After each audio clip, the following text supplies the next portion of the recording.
श्री गणेशाय नमः। कार्तिक महत्यम अध्याय दूसरा।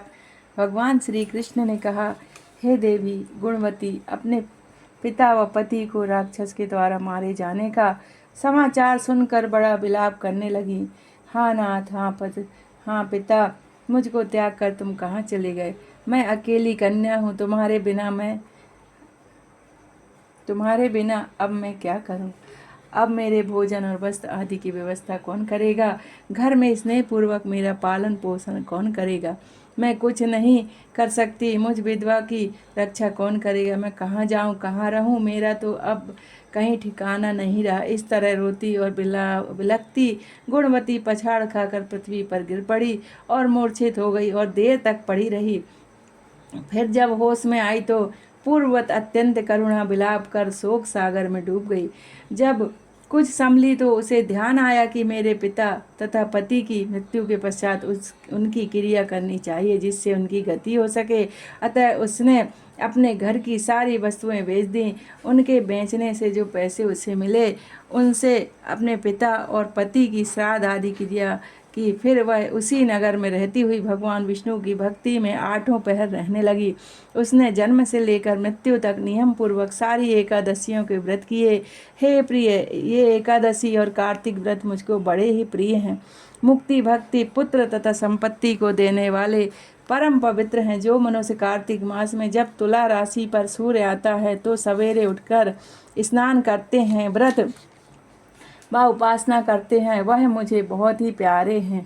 क्योंकि यदि वह बड़े पापी भी हों तो भी स्नान व व्रत के प्रभाव से उनको मोक्ष की प्राप्ति हो जाती है। जो मनुष्य कार्तिक में स्नान, जागरण, दीपदान तथा तुलसी के वृक्ष की रक्षा करते हैं वह साक्षात भगवान विष्णु के तुल्य हैं। जो मनुष्य कार्तिक मास में मंदिर में झाड़ू लगाते हैं और स्वास्तिक बनाते हैं और विष्णु पूजा करते हैं वह जीवन मुक्त हो जाते हैं। यह सुनकर गुणवती भी प्रति वर्ष मन लगाकर कार्तिक का व्रत और भगवान विष्णु का पूजन करने लगी।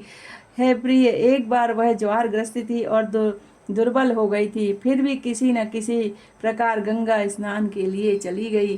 गंगा तक पहुंची भी, किंतु शीत के मारे वह बुरी तरह से कांप रही थी। वह एकदम शिथिल हो गई। तब वह मेरे भगवान विष्णु के दूतों के द्वारा मेरे धाम में आई। उसके पश्चात ब्रह्मा आदि देवताओं की प्रार्थना पर जब मैंने कृष्ण का अवतार लिया तो उस समय मेरे गण भी मेरे साथ आए। वह सब इस पृथ्वी पर यादव बने हैं। तुम्हारे पिता जो कि पूर्व जन्म में देव शर्मा थे, इस समय स्त्राजित हैं। पूर्व जन्म में चंद शर्मा जो तुम्हारा पति था वह आकू है। और हे भावनी, तुम ही वह गुणवती हो। यह कार्तिक व्रत का ही प्रताप है जिससे कि तुम मेरी अर्धांगिनी बनी है। पूर्व जन्म में तुमने मेरे मंदिर के द्वारे पर तुलसी का पौधा लगाया था। वह इस समय तेरे महल के आंगन में कल्प वृक्ष के रूप में खड़ा है। तुमने जो इस जन्म में दीप दान किया था उसके कारण तुम्हारी देह सुंदर है, तुम्हारे शरीर में शोभा है और घर में साक्षात लक्ष्मी निवास करती है।